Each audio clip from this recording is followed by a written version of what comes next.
Tunapenda kudhibitisha kwa watu kusema ya kwamba wawe na uaminifu na waaminie kusema ya kwamba Poezero, Mikenge, Minembwe upande umoja na maeneo mengine Makakenge kule, tayari jeshi letu pamoja na wazalendo tuko kwenye maeneo hayo.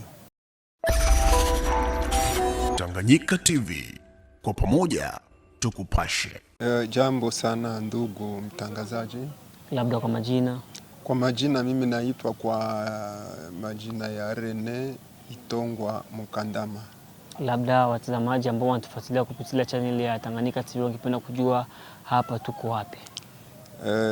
Tunapenda kujulisha watu kusema ya kwamba hapa kwenye munaona tuko kwenye vilima virefu, yani mushene ya mitumba, fasi kwe wanaita Poezero, yani ni fasi yenye hivi tuko hapa Minembwe hiyo hapo, Mikenge ile pale nyuma yangu, na ukienda huko chini unaenda Mtambala na kushuka huko. Labda watazamaji, kwa wale ambao walikuwa wanasema maswali ya kusema eti Poezero kuna wanani, labda ungewathibitishia kweli Poezero vile vile na Mikenge kuna wanani? Tunapenda kudhibitisha kwa watu kusema ya kwamba wawe na uaminifu na waaminie kusema ya kwamba Poezero, Mikenge, Minembwe upande umoja na maeneo mengine Makakenge kule, tayari jeshi letu pamoja na wazalendo tuko kwenye maeneo hayo. Na kunakuwa wale raia ambao wanapatikana ndani ya vijiji hivi, labda neno gani ningependa kuambia kwa wale ambao walikimbia vita ambayo ilikuwa inapitika ndani ya vijiji hivi? Kwa raia wote ambao walikimbia Muo Plateau na Mumwae Plateau kwa ajili ya vita hivi yenye kupatikana huku vya wavamizi wa M23 na walie wao wa Red Tabara, FNL na wengine wagumino tuigwaneo, wajue ya kwamba tuko na tuliwahi kuambia raia yetu hapo awali kusema ya kwamba hawa watu ni waasi na hawana tena muda wa kusema watafanya vita vya kukamata Kongo ama vya kugabula Kongo. Hapana, tuliwahi kuwaambia kusema kwamba waje wajirandre wadepose silaha zao, lakini hawakuwahi kusikia kwa sababu ndo asili yao.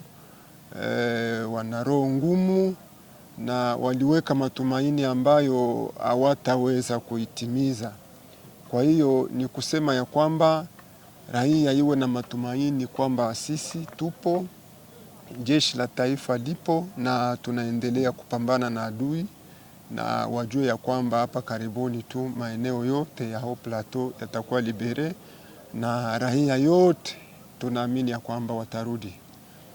Na kunakuwa maswali ya raia inajiuliza, wale ambao wakongomani wanapatikana nje ya nchi vile vile na wale ambao wako ndani ya nchi wanajiuliza kwa sasa wazalendo wakishirikiana na jeshi la FARDC wanasimamia wapi? Raia yote nawaza hapa watatufuata mahali pote dunia mzima, wenye kuwa nje ya nchi na wenye kuwa ndani ya nchi wajua ya kwamba Mikenge, ukienda kipande kimoja cha Minembwe hivi tunawafuata kabisa, huko Poezero hivi Mitamba kwenye walikuwa wanakamata huko maeneo ya huko Uvira, tayari tuishairekipere na tunaendelea kufuatana na adui kusudi maeneo yote tuyadhibiti. Na hapo kwenye vijiji ambavyo vinapatikana ndani ya mji wa Uvira, Mitamba, labda watu wangependa kujua hali kuna namna gani huko ndani ya milima hiyo? Hali kwa sasa Mitamba na milima mingine ya Uvira, hali kwa sasa maeneo mengine mengi tayari tulisha kuyadhibiti, na hapo Mitamba hali natulia. Ni eneo ambao zinafata tudhibiti kote, Muo Plateau ya Uvira, Muo Plateau ya Fizi na Muo Plateau ya Mwenga, ndo kwenye hao watu wanapatikana, na kuwabeba hadi Walungu kule kusudi waondoke katika tarafa hizi tatu na province yote mzima ya Sud Kivu. Na kunakuwa maswali ya baadhi ya raia ambao wana amani ambao wana amani ya kusema eti vita vitakwisha, labda neno gani ungependa kuambia kwa wale ambao wanasema je, vita vitakwisha? No, kinye tunapenda kuambia watu, ndugu mtangazaji, wajue ya kwamba hivi hapa point zero kwenye tuko tunaongelea mimi na wewe, adui tayari alikuwa alishadhibiti hapa. Na alikuwa alishaanza kushuka maeneo ya Mtambala. Hivi mkiuliza hata raia ya Mtambala na Kiele, Kanguli, maeneo mengine yote kule, walikuwa tayari raia ilikuwa kwenye uoga na kuanza kukimbia maeneo. Lakini kwa sasa jeshi letu la taifa pamoja na wakishindikizwa na wazalendo pamoja walidhibiti hapa kwenye adui alikuwa anadhibiti na kumkimbiza maeneo yote yenye alikuwa. Na ndio maana tunawaambia wawe na matumaini ya kwamba maeneo mengine tutaidhibiti kwa nguvu, sio kwa kunegosia tena na adui. Hiyo ndo wajua, haiko tena negosiasyon na adui huku kwenye sisi tuko, hakuna negosiasyon, ni kupambana na adui na kuwafunkuza kwa nguvu maeneo yote yenye wanashikilia. Ndiyo, na kuna kuwa maswali ambayo kwa sasa wanajiuliza watu kusema kwamba zamani mlikuwa mkipambana na serikali ilikuwa iwaungi mkono, lakini kwa sasa Rais wetu Felix Antoine Tshisekedi ametoa kama vile pongezi kwa wazalendo kutokana na kazi ambayo mnaifanya. Labda neno gani ungependa kutoa kwa serikali yetu vile vile na rais ambaye kwa sasa mnatumika nayo? Serikali yenye tulikuwa tunapambana nayo ni serikali ya muasi aliyekuwa rais Joseph Kabila Kabange, ndio serikali ambayo tulikuwa tunapambana nayo.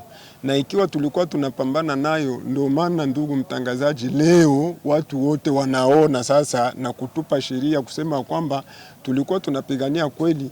Ni mtu ambaye tuliwahi kuona mbele ya wakati ya kwamba ni mtu mbaya, ni mtu ambaye anashirikisha adui, ni mtu ambao wanashirikiana na maadui, ndugu yake Kagame na wengine wa ndugu zake wenye kumsaidia kwa kusumbua usalama wa nchi yetu.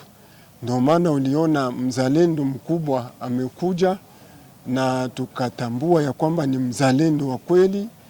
Mara moja tukashirikiana pamoja, akatupokea na sisi tukaenda kwenye iko, na ndio maana unaona leo sisi na rais wetu mzalendo Felix Tshisekedi tuko pamoja na jeshi letu na tunafanya kazi kwa kutetea nchi yetu. Ile ilikuwa kama vile ni utumwa ambayo walikuwa wanatuweka amo ile serikali.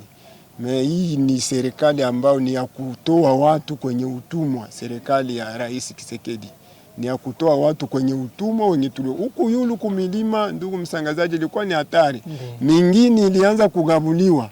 Hivi ulikuwa nakuta village moja huku inakuwa na majina mbili, inakuwa na bashefu bawili, inakuwa yani na utawala. Watu walikuja wakashikilia silaha au maadui. Watu wote maadui wenye kutoka Burundi, wenye kutoka wapi walikuja, ni huku ndio walikuwa wanakuja kuweka maordre zingine zenye ziko tofauti za utumwa. Na hao watu wote walikuwa tangu wakati wa serikali wa Kabila. Sasa Kabila aliwaacha uhuru, Kabila aliwapokea, wengine aliwapa hata madaraka kwenye serikali. Na ndio maana unaona sisi tulisema ya kwamba hatuwezi kubaliana na mambo kama nayo. Na ndio maana tunakuja, unaona rais leo, kwa sababu ni rais mzalendo, rais mtoto wa nchi, rais mwenye anapenda nchi, anapenda raia yake. Hivi unaona huku kote hivi tunakuja kufanya kazi pamoja. Kwa hiyo raia ijue ya kwamba rais iko na anapenda raia, na jeshi pamoja na wazalendo wanafanya kazi, na ukombozi huko naonekana wazi na macho, na utaendelea kuonekana na tutashinda vita.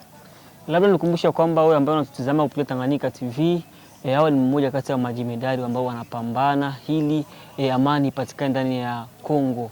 Na ili wewe raia ambaye unapatikana ndani ya mito tofauti upate amani. Wanahangaika huku na kule ili tuishi na furaha na amani. Labda kwa kumalizia, kiongozi, neno gani ungependa kusema mbele ya watu ambao wanatutazama kupitia Tanganyika TV pamoja na Iyambali TV, Ngyoku TV? Nawaza ndugu msangazaji, mambo mengi na tayari tumekusha kuisema, ila tunaendelea tu kuambia raia yetu ya kwamba wawe na matumaini na wawe na imani, kwa sababu mtu akiwa na imani ndo mwenye anakuwaka na matumaini ya kwamba atashinda ama atapata kile anachokitafuta. Sisi tuna imani na tuna matumaini, na matumaini yetu tunafanya kazi ambayo yenye tunaiona kwa macho na watu wote wanashuhudia kwa macho. Kwa hiyo watu wawe na imani na tuendelee kuungana mkono. Vita sio hii tu ya risasi, hata njaa nayo ni vita, wanaweza ukasaidie, hata inite mtu anaweza akasaidie mtu kwa ajili ya mawasiliano, na tuungane kwa kufichua. Raia inaweza kuona kwenye adui anajificha, watu waambie, kwa sababu wasifiche adui. Hii sio muda tena ya kusema kwamba tunegosie mtu. Wakati unakukuta wewe ungali unanegosie na adui na ungali unaficha adui, na wakati adui huku kwetuko tunapambana, vitu ni vigumu sana. Kisha wewe unaendelea kuficha adui, sisi na wewe hatutakubaliana na wewe. Ndio maana raia yetu yote wajue ya kwamba adui hana tena nguvu, na watu wote warejee kwenye mstari mmoja kwenye serikali, na tuungane pamoja kwa ajili ya kuleta amani. Ndio kitu cha lazima tunahitaji ndani ya nchi yetu. Watu wengi walibomoka huku yulu vilimani kwa sababu ya kukosa amani. Na kwa leo raia ya huku Haut Plateau wenye tuko nao hapa Point Zero, na wengine wenye walishafika Mamikenge, wenye wako Makipupu, mawapi, wako wanajionea hali yenye iko huku. Kwa hiyo wakati watu wenye wako huku wako tayari na ile matumaini, na wewe ungali unaendelea kunegosia na enemy, ungali unaendelea kuwasiliana na adui, tukikushika ungali na hali kama na hiyo, ujue ya kwamba adhabu kali itafuatana na wewe. Asante. Tunakushukuru kwa muda wako kiongozi. Tunashukuru journal. Habari za muda huu mpendwa mtazamaji wa Tanganyika TV. Kwa jina naitwa Suzana Mbokile, natokea kitengo cha biashara na manunuzi hapa Tanganyika TV. Nipende kuchukua fursa hii kukukaribisha hewe mfanyabiashara kutangaza biashara yako pamoja nasi. Maana katika ulimwengu huu wa sasa, media kama Tanganyika TV ndiyo mahara pekee ambapo unaweza kukuza na kuendeleza biashara yako. Haijalishi ni biashara ipi unayofanya, ina mtaji mkubwa au mdogo, Tanganyika TV inaweza kukuweka karibu na wateja wako na kukuza manunuzi ya bidhaa zako unazouza. Hebu fikiria, hata vikundi vya maendeleo tunawezaje kuendelea bila kujitangaza? Karibu utangaze nasi, hewe mfanyabiashara, mjasiriamali, mwanamuziki, wanasiasa na wengine wote, karibuni sana sana sana.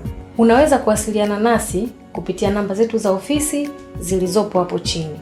Hata kama una matangazo, Tanganyika TV tunaweza kukutengenezea, kwa sababu tuna wafanyakazi na madirector wabobezi waliobobea katika shughuli za video production na graphic design.